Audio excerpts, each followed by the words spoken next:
কলকাতার পার্শ্ববর্তী এলাকা যেখানে তৈরি হয়েছিল প্রথম রসগোল্লা, জানেন কি সেটি কোন শহর? কী বা সেই শহরের নামকরণের ইতিহাস? আজ রসগোল্লা তৈরির প্রথম শহর রানাঘাটের ইতিহাস জানাবো আপনাদের। কলকাতা নয়, রানাঘাট হলো বাঙালির প্রিয় রসগোল্লা তৈরির প্রথম শহর। এটি একটি জনপ্রিয় শহর। বর্তমানেও রানাঘাটকে ঘিরে প্রচলিত রয়েছে একটি কাল্পনিক কাহিনী। শুনলে অবাক হবেন যে রানা নামের ভয়ঙ্কর ডাকাত থেকে হয়েছে এই শহরের নাম রানাঘাট। কথিত রয়েছে তিনি নাকি আজ থেকে প্রায় 500 বছর আগে এখানকার ত্রাস ছিলেন। সে সময় তিনি নির্ভয়ে চালাতো লুটপাট এবং তারপর মা কালীকে ধন্যবাদ জানিয়ে পুজো দিতেন।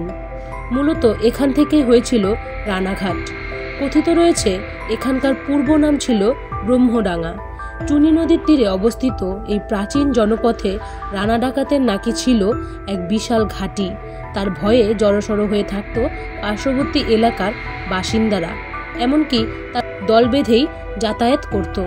সেই ভয় থেকেই স্থানীয় বাসিন্দারা ব্রহ্মডাঙ্গা না বলে রানার ঘাট বা রানা ডাকাতের ঘাঁটি বলতো। এভাবে ধীরে ধীরে ব্রহ্মডাঙ্গা পরিবর্তন হয় রানাঘাটে। রেনেলের মানচিত্রে রানাঘাটের উল্লেখ ছিল। এই শহরে একটি জনসংখ্যার বড় শতাংশ হল বাংলাদেশ থেকে আসা হিন্দুদের পরিবার। রানাঘাটের রেলপথেও একটি বিশাল ইতিহাস রয়েছে।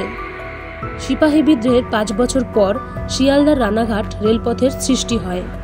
1862 সালে এই রেলপথটি শুরু হয়েছিল। পাশাপাশি রানাঘাট একটি গুরুত্বপূর্ণ ব্যবসায়িক কেন্দ্র হিসেবে পরিচিত।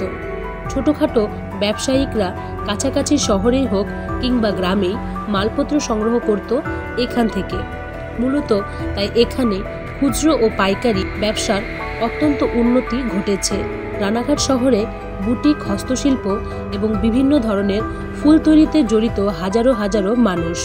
তবে কিছু কিছু মানুষের মতে আকবরের আদেশে রানা টোডমল এই অঞ্চলে জমি জরিপ করতে আসে একটা সময়, আর তার নাম অনুযায়ী নাকি নাম হয় রানাঘাট।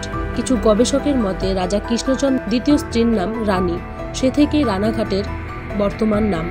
অন্য আরেক ইতিহাসবিদ পিঙ্গিল দাবি করেন 18 শতাব্দীর রানা নামের এক দুর্দান্ত ডাকাত তার নিজের ঘাঁটিতে পরিণত করেন, আর সেখান থেকে রানাঘাট শহরটি। পিঙ্গিল মনে করতেন চুনি নদীর তীরে এই রানাঘাট একদমই নতুন কোনো শহর নয়। বাগবাজারের নবীনচন্দ্র দাসকে রসগোল্লা তৈরির সৃষ্টিকর্তা বলা হয়।